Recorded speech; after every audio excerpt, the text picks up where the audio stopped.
এই যে বিচার যে হচ্ছে না, এটাই প্রমাণ করে এই দেশে আওয়ামী লীগের কোনো বিচার হয় নাই। যদি হাদিবের এই খুনিদেরকে চিহ্নিত করার পরেও ধিক্কার দিয়ে বলতে চাই, এই ইন্টারিম গভর্নমেন্ট এতটাই ব্যর্থ যে গত 1.5 বছর তারা যত বিচার সংস্কারের কথা আমাদেরকে বলেছে সবগুলো ছিল মিথ্যা, বানোয়াট এবং মানুষের সাথে প্রতারণা।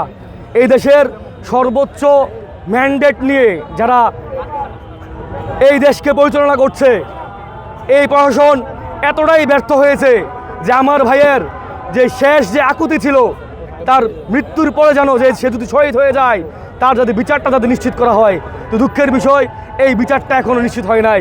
হাদিবের খুনিদেরকে চিহ্নিত করার পরেও প্রকৃত খুনি যারা আছে তাদেরকে গ্রেফতারের তো নাম্বারই নাই, তাদের এখনও তালিকাটাও প্রকাশ করে নাই। অথচ যদি আপনারা বড় বড় রাজনৈতিক দলের নেতৃবৃন্দর দিকে তাকান, তাদের প্রটোকলের অভাব হয় না, আমাদের রাজনৈতিক নেতাদের প্রটোকলের অভাব হয় না, কিন্তু আমার ভাইয়ের খুনিদের বিচার আমরা দেখতে পাই না। এটা আমাদের জন্য এই জুলাইয়ের পরবর্তী বাংলাদেশে খুব দুঃখজনক একটা বিষয়।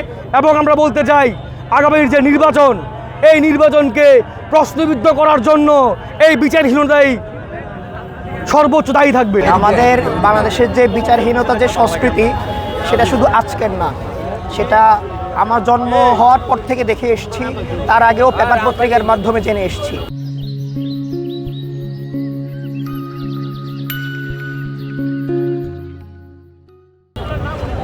বিচার যে কার্যক্রম, সেটা শুধু যেই আদালতেরই কাজ তা না, সেটা শুধু যে সরকারি কাজ তা না।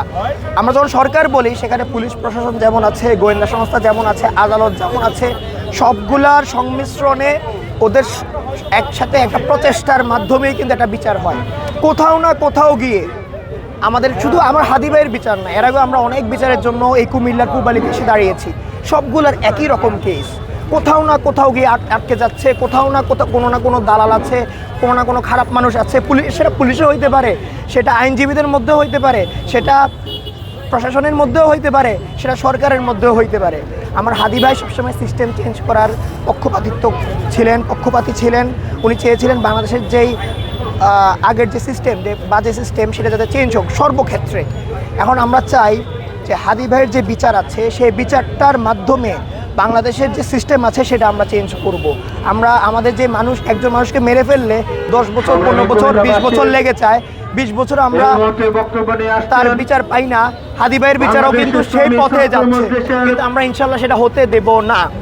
এ পর্যন্ত বিএনপির কেন্দ্রীয় কোনো নেতা, ওনারা আমাদের যেমন তারেক রহমান গতকালকে এসে ঢাকা বিশ্ববিদ্যালয়ে হাদি ভাইয়ের কবর জিয়ারত করে গিয়েছেন, সেখানে অনেকেই ছিল।